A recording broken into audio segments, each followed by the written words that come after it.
गुंडों को कहकर जाता हूँ 5 तारीख के बाद उल्टा लटका कर सीधा करने का काम।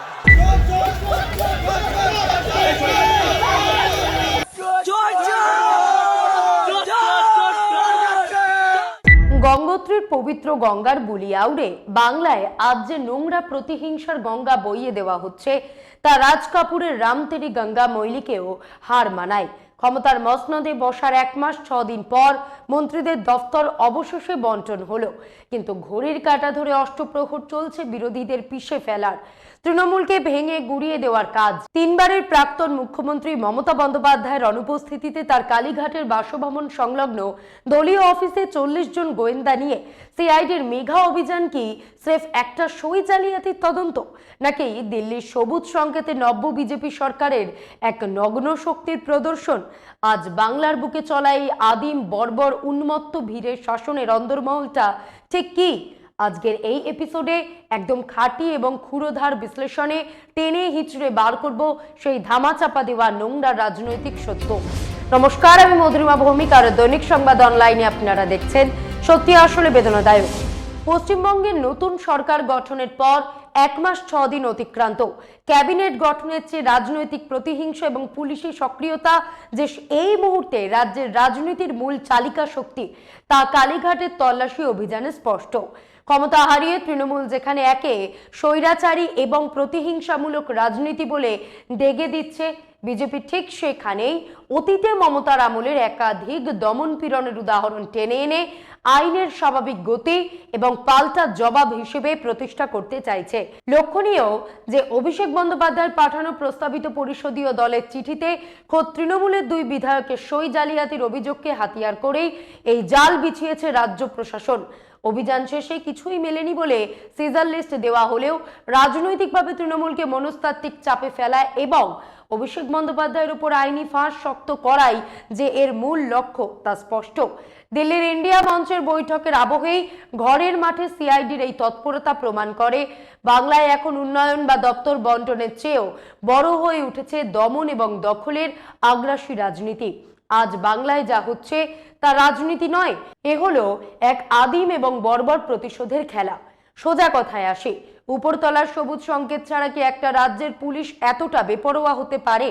দিল্লির সুপ্রিম লিডারশিপের ইশারা না থাকলে রাজ্য পুলিশ বা প্রশাসনের কোনো বড় কর্তার বা থানার ওসির পিতৃদেবের সাধ্য আছে কোনো বিরোধী সাংসদ, বিধায়ক বা বড় নেতাকে রাস্তার মোড়ে কান ধরে ওঠবোস করায়, আন্ডারওয়্যার পরিয়ে শহর ঘোরায়, কিংবা স্রেফ চোর পকেট মারের মতন থানায় পুড়ে ডিম টমেটো ছুঁড়ে মারে? সত্যিটা হলো ভারতবর্ষের রাজনীতির ইতিহাসে এতটা নীচ, এতটা সস্তা এবং নোংরা প্রতিহিংসার খেলা আগে কখনো দেখা যায়নি। সবচেয়ে তাজ্জব ব্যাপার কি জানেন? এই যে বাংলায় প্রথমবার ডবল ইঞ্জিন সরকার এলো, এদের কিন্তু রাজ্য চালানো বা প্রশাসনের কাজ নিয়ে কোনো মাথা ব্যথা নেই। অন্নপূর্ণা যোজনা নিয়ে মারাত্মক একটা হাইপ তুলে এখন মহিলাদের শুনতে হচ্ছে আপাতত অফলাইনে এই কাজ বন্ধ, যা করার অনলাইনে করুন। অনলাইনে পোর্টাল চালু, কিন্তু সার্ভার কাজ করছে না। সরকার শপথ নিয়েছে, আজ 1 মাসেরও বেশি হয়ে গেল, অথচ কোন মন্ত্রী কি কাজ করবেন সেটাই ঠিক করা যায়নি। কিন্তু তৃণমূলকে ভাঙা, বিরোধীদের হেনস্থা করা, ভয় দেখানো আর বেইজ্জত করার কাজটা চলছে ঘড়ির কাঁটা ধরে রোজ 24 ঘন্টা। তৃণমূলের হেভিওয়েট নেতা সব্যসাচী দত্ত, যিনি বিধাননগর কর্পোরেশনের চেয়ারম্যান, আগে মেয়রও ছিলেন, একসময় অমিত শাহ নিজে যার বাড়িতে চক্কর কাটতেন, তার সঙ্গে কি করা হলো দেখলেন? স্রেফ একজন ছিচকে চোরের মতন ট্রিটমেন্ট দেওয়া হলো। পুলিশ যখন তাকে থানায় নিয়ে গেল, তখন থানার ভেতরে পুলিশের সামনেই একদল গুন্ডা ডিমের ক্রেট আর টমেটোর বাক্স নিয়ে দাঁড়িয়েছিল। সব্যসাচী যখন পুলিশি কাস্টাডিতে গাড়িতে উঠছেন, তখন তার উপর দেদার ডিম আর টমেটো ছোড়া হলো, একেবারে পুলিশের উপস্থিতিতেই। আরেকটি ভিডিও ভাইরাল হয়েছে তৃণমূলের এক প্রাক্তন জেলা পরিষদ সদস্য, যিনি আগে প্রধানও ছিলেন। তার অপরাধ, তিনি মমতার দল করেন। ওই প্রাক্তন প্রধানকে রাস্তার মাঝখানে কান ধরে ওঠবস করানো হলো। এটাই কি তবে নব্য সোনার বাংলার আসল রূপ? প্রশ্ন হলো, এই হিংস্রতার লাইসেন্স কে এসেছে একেবারে শীর্ষস্তর থেকে? লোকসভা ভোটের প্রচারে এসে দেশের প্রধানমন্ত্রী নরেন্দ্র মোদী নিজে বাংলার মাটিতে দাঁড়িয়ে বুক ঠুকে কি বলেছিলেন মনে আছে? তিনি বলেছিলেন বেছে বেছে হিসেব নেওয়া হবে। আজ ডাবল ইঞ্জিন সরকার আসার পর তার সেই কথাকেই অক্ষরে অক্ষরে সত্যি করে দেখানো হচ্ছে। দেশের প্রধানমন্ত্রী যখন বলছেন বেছে বেছে হিসেব হবে, তখন দেশের স্বরাষ্ট্রমন্ত্রী অমিত শাহ বা পিছিয়ে থাকেন কেন? ভোটের বাজারে তিনি হুঙ্কার দিয়ে বলেছিলেন উল্টো করে ঝুলিয়ে সোজা করে দেব। 5ই মের পর সরকার এলেই নাকি তৃণমূলের লোকেদের উল্টো ঝুলিয়ে দেওয়া হবে। এখন কাকে কাকে উল্টো ঝুলিয়ে সোজা করা হলো সেই ভিডিও আমাদের কাছে নেই, কিন্তু কি করা হয়েছে তার প্রমাণ চারিদিকে ছড়িয়ে আছে। কাউকে কাস্তে দিয়ে চুল কেটে ন্যাড়া করে দেওয়া হচ্ছে, তো কাউকে স্রেফ অন্তর্বাস পরিয়ে রাস্তায় ঘোরানো হচ্ছে। হাওড়ার তৃণমূলের এক সমর্থককে পর্যন্ত স্রেফ অন্তর্বাস পরিয়ে পুরো এলাকায় প্যারেড করানো হলো। গণতন্ত্রের সবচেয়ে বড় স্তম্ভ যদি আইন হয়, তবে বাংলায় আজ সেই আইনের বস্ত্রহরণ চলছে প্রকাশ্য দিবালোকে। কাউকে অন্তর্বাস পরিয়ে ঘোরানো হচ্ছে, কাউকে কান ধরে ওঠবস করানো হচ্ছে, তো কারোর পেটে দড়ি বেঁধে পশুর মতন টেনে হিচড়ে নিয়ে যাওয়া হচ্ছে। আর রাস্তাঘাটে তৃণমূলের লোক দেখলেই চোর চোর স্লোগান তুলে ডিম আর টমেটো ছোড়াতো এখন জল ভাত। এর পেছনে একটা ভয়ঙ্কর প্রশাসনিক আঁতাত কাজ করছে। সূত্র বলছে স্ক্রিপ্টটা খুব চেনা। প্রথমে পুলিশ কোনো একটা সাজানো মামলায় তৃণমূল নেতার বাড়িতে যায়, সঙ্গে সঙ্গে সেখানে মোতায়েন হয়ে যায় আধা সামরিক বাহিনী, আর ঠিক তখনই অলৌকিকভাবে সেখানে হাজির হয়ে যায় লেঠেল একদল গুন্ডা। তাদের হাতে থাকে ডিমের ক্রেট আর টমেটোর ঝুড়ি। পুলিশি হেফাজতেই শুরু হয় ডিম টমেটো বৃষ্টি, আর পরে বিজেপি হাত ধুয়ে বলে আমরা কি করব, এ তো জনগণের ক্ষোভ। আচ্ছা, জনতা যদি এতটাই ক্ষুব্ধ হবে, তবে সদ্য সমাপ্ত নির্বাচনে 40.8% মানুষ কাকে ভোট দিল? তৃণমূল যে 80টি আসন জিতলো, সেই ভোটদাতারা কি মায়ানমার বা বাংলাদেশ থেকে এসেছিলেন? তারা কি এই বাংলার মানুষ নন? রামায়ণ মহাভারতে গঙ্গোত্রীর পবিত্র গঙ্গার কথা আছে।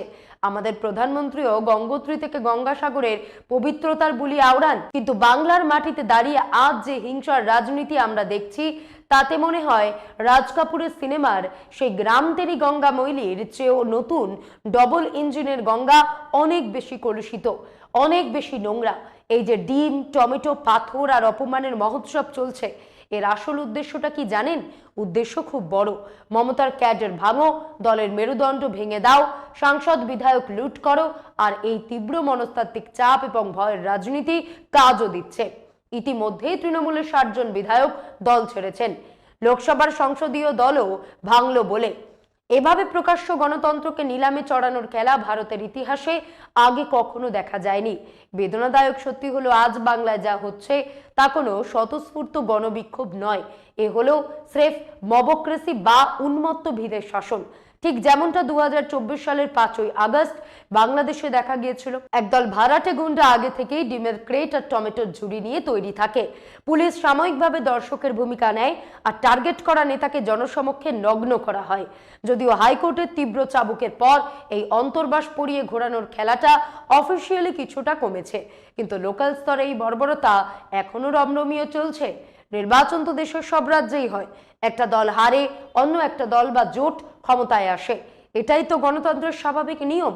কিন্তু ভোটের পরেই বিরোধীদের এভাবে পিষে ফেলার হিংস্র উল্লাস ভারতবর্ষের ইতিহাসে এর আগে অন্য কোনো রাজ্যে দেখা যায়নি। রাষ্ট্রীয় শাসকদের সেই চুনচুনকে হিসাব হোগা আর উল্টো ঝুলিয়ে সোজা করার হুঙ্কার আজ বাংলার ভ্যান্ডেটা পলিটিক্স বা প্রতিহিংসার রাজনীতির সমস্ত রেকর্ড ভেঙে চুরমার করে দিয়েছে। 72 থেকে 77 এখন অতীত, কিন্তু তারপর থেকে পশ্চিমবঙ্গ কোনোদিন রাষ্ট্রীয় মদতে এমন আদিম বর্বরতার সাক্ষী হয়নি।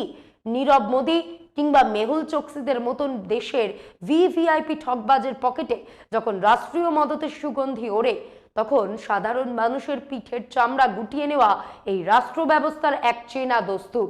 পাঞ্জাব ন্যাশনাল ব্যাংক থেকে হাজার হাজার কোটি টাকার কুবেরের ধন লুট করে যখন এই হীরের ব্যবসায়ীরা সপরিবারে 7 সমুদ্র 13 নদী পার হয়ে যায়, তখন দেশের পাহারাদারদের চোখে কি সর্ষে ফুল ফোটে? 15 লক্ষ কোটির রাজেশ এক্সপোর্ট কেলেঙ্কারিতে যখন একের পর এক চাঞ্চল্যকর তথ্য সামনে আসে, যখন দেখা যায় খোদ গুজরাতের যোগসূত্রে কোটি কোটি টাকা কর্পোরেট জাদু বলে হাওয়া হয়ে গেল, তখন তদন্তের বুলডোজার কিন্তু সেই সোনার খনির দিকে মুখ ঘোরায় না, তার চাকার জোর বাড়ে কেবল এই বাংলার দমদম জংশন স্টেশনের প্ল্যাটফর্মে। নুন আনতে পান্তা ফুরোনো যে মানুষগুলো জীবন বাজি রেখে মাথার ঘাম পায়ে ফেলে দুমুঠো ভাতের জোগাড় করতে প্ল্যাটফর্মের এক চিলতে কোণে পসরা সাজিয়ে তাদের উপার্জনের শেষ সম্বলটুকু গুড়িয়ে দিতে রাষ্ট্রের জঙ্গলি বুলডোজারের 1 সেকেন্ডও সময় লাগে না। গণতান্ত্রিক উপায়ে ভোট হবে, ক্ষমতা বদল হবে, এটাই তো স্বাভাবিক। অতীতেও আমরা বাংলায় ক্ষমতা বদল দেখেছি। তখন কি হতো? বড়জোর কিছু ট্যাক্সি ইউনিয়ন বা লেবার ইউনিয়ন এপাশ থেকে ওপাশে যেত, কিছু দল ছুট নেতা উদীয়মান সূর্যকে প্রণাম করতে বিজয়ী শিবিরে নাম লেখাতো। এই দল বদল সব রাজ্যেই হয়, কিন্তু আজ বাংলায় যা হচ্ছে তা কোথাও দেখা যায়নি। বিরোধী দলে আছিস কেন? এই অপরাধে রাস্তাঘাটে ডিম টমেটো ছোড়া হবে, অন্তর্বাস পরিয়ে ছোটানো হবে, মাথা ন্যাড়া করে বেইজ্জত করা হবে। ঠিক প্রধানমন্ত্রী নরেন্দ্র মোদী হুঙ্কার দিয়েছিলেন, চুন চুনকে হিসাব হোগা। আচ্ছা, পিএনবি কেলেঙ্কারের নীরব মোদী বা মেহুল চোকসির কি হিসাব নেওয়া হয়েছে? 15 লক্ষ কোটির দুর্নীতিতে অভিযুক্ত রাজেশ মেহতার হিসাব নেওয়া হয়েছে, নাকি তারা প্রধানমন্ত্রীর নিজের রাজ্যের লোক বলে ছাড় পেয়ে গেলেন? হিসাব কি তাহলে শুধু বাংলার 40% ভোটার আর বিরোধী দলের রাজনৈতিক কর্মীদের কাছ থেকেই নেওয়া হবে? ডিম আর টমেটো কি এতই সস্তা যে সাধারণ মানুষ নিজের পকেটের পয়সা খরচ করে তা কিনে থানায় এসে বিরোধী নেতাদের উপর ছুড়বে? একদমই না। এরা যখন যে শাসক থাকে তাদের ভাড়ায় খাটা গুন্ডা। অভিষেক বন্দ্যোপাধ্যায়ের উপর কিন্তু শুধু ডিম টমেটো ছোড়া হয়নি, তাক করে ছোড়া হয়েছিল মস্ত বড় পাথর, যা তার হেলমেটে গিয়ে লাগে। সেই হলুদ গেঞ্জি পরা পাথর ছোড়া ছেলেটার কি হলো? সে কি গ্রেফতার হয়েছে? আজ পর্যন্ত কারোর জানা নেই যে তার বিরুদ্ধে কি ব্যবস্থা নেওয়া হলো। এখানে আসল খেলাটা হলো একটা ন্যারেটিভ তৈরি করা যে তৃণমূলের সবাই চোর। আচ্ছা, তর্কের খাতিরে যদি ধরেই নি তৃণমূলের সবাই চোর, তাহলে যে 60 জন বিধায়ক দল ভেঙে আলাদা গোষ্ঠী তৈরি করে বিজেপির দিকে ঝুঁকলেন, তারা রাতারাতি সাধু হয়ে গেলেন? ফর্মুলা খুব পরিষ্কার। বিজেপির ওয়াশিং মেশিনে ঢুকলে আপনি সাধু, আর মমতার সঙ্গে থাকলে আপনি চোর। বাম আমলে বলা হতো পুলিশ চলে আলিমুদ্দিনের ইশারায়। তৃণমূল এসেও পুলিশকে দলদাস বানানোর অভিযোগ উঠেছিল, কিন্তু আজকের পুলিশ নিজের পুরনো পাপ ঢাকতে এবং নতুন শাসক দলের কাছে নিজেদের বিশ্বস্ত প্রমাণ করতে মরিয়া। তারা নতুন প্রভুদের দেখাচ্ছে, দেখুন আমরা কিন্তু মমতার লোক নই, আমরা আপনাদেরই লোক। আর এই প্রমাণ দেওয়ার তাগিদেই পুলিশ আজ ঠুটো জগন্নাথ সেজে গুন্ডাদের রাস্তা ছেড়ে দিচ্ছে। আর এই পুরো সার্কাসে আমাদের সংবাদ মাধ্যমের ভূমিকা কি? কলকাতার প্রথম সারির সংবাদ মাধ্যমে গত 4 দশক ধরে কাজ করা এক সাংবাদিক বলেছেন, কলকাতার বৃহত্তর মিডিয়া যেভাবে নতুন ক্ষমতার সামনে নতমস্তক হয়ে সাষ্টাঙ্গে প্রণাম করছে, এমন মেরুদণ্ডহীন চাটুকার সংবাদ মাধ্যম তিনি তার জীবনে কোনো দিন দেখেননি। 1 মাসের বেশি হয়ে গেল সরকার শপথ নিয়েছে, অথচ এখনো মন্ত্রীদের দপ্তর বন্টন করা গেল না। এই নিয়ে মূলধারার মিডিয়াতে কোনো আলোচনা বা বিতর্ক দেখেছেন? আরজিকর কাণ্ড নিয়ে কত হাঙ্গামাই না হলো, অথচ গত 1 মাসে রাজ্যে আরো 4 থেকে 5টি মেয়ের ধর্ষণ এবং মৃত্যুর ঘটনা ঘটলো। তা নিয়ে দিনভর কোনো স্টুডিওতে চিৎকার শুনতে পাচ্ছেন না, কারণ মিডিয়ার এখন একটাই কাজ, একটানা একটি নির্দিষ্ট ন্যারেটিভ তৈরি করে যাওয়া।